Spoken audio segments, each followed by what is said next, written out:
పీర్ల పండగ ఎలా మొదలైంది? పీర్ల పండగ వెనుక ఉన్న అసలు చరిత్ర ఏంటో ఈ వీడియోలో తెలుసుకుందాం. ఈ వీడియో ముందు వీడియోకి కంటిన్యూషన్ వీడియో అండి.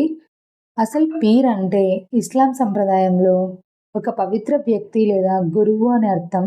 మనం సాధారణంగా పీర్ల పండగ లేదా మొహరం అని పిలిచేది ఇస్లామిక్ క్యాలెండర్ ప్రకారం సంవత్సరంలో మొదటి నెల, ముస్లింల నూతన సంవత్సరం. ఇది అందరూ అనుకుంటున్నట్లు ఒక సంతోషకరమైన పండగ కాదు. ఇది ఒక విషాద సంఘటన జరిగిన రోజు.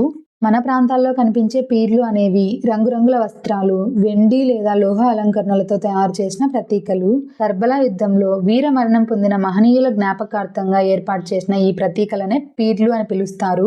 మొహరం సందర్భంగా వీటిని ఊరేగింపుగా తీసుకెళ్తారు. పీర్లను ఊరేగింపుగా గ్రామమంతా తీసుకెళ్లడం ద్వారా ఆ మహనీయుల త్యాగాన్ని గుర్తు చేసుకుంటారు.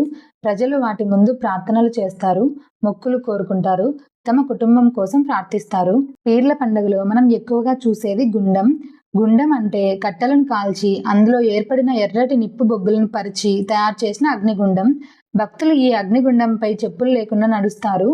దీన్ని గుండం తొక్కడం అంటారు. ఎవరైనా కోరికలు కోరుకొని అవి నెరవేరితే ఇలా గుండంలో నడుస్తూ మొక్కులు తీర్చుకుంటారు. ఇస్లాం చరిత్రలో ఎంతో ముఖ్యమైన వ్యక్తి అయిన హుస్సేన్ మరియు హసీన్, ఆయన అనుచరులు అందరూ కర్బలా యుద్ధంలో వీరమరణం పొందారు. ఆ త్యాగాన్ని గుర్తు చేసుకుంటూ ముస్లింలు మొహరంను పాటిస్తారు. ముఖ్యంగా 10వ రోజున ప్రత్యేక కార్యక్రమాలు నిర్వహిస్తారు. అయితే మన తెలుగు రాష్ట్రాల్లో మొహరం కాలక్రమేణా స్థానిక సంప్రదాయాలతో కలిసిపోయి పీర్ల పండగగా ప్రజల్లో ప్రసిద్ధి చెందింది. అందుకే చాలా గ్రామాల్లో హిందువులు, ముస్లింలు కలిసి ఈ ఉత్సవంలో పాల్గొంటారు. ఈ వీడియో మీకు ఎలా అనిపించిందో తప్పకుండా కమెంట్ చేయండి. Thank you for watching.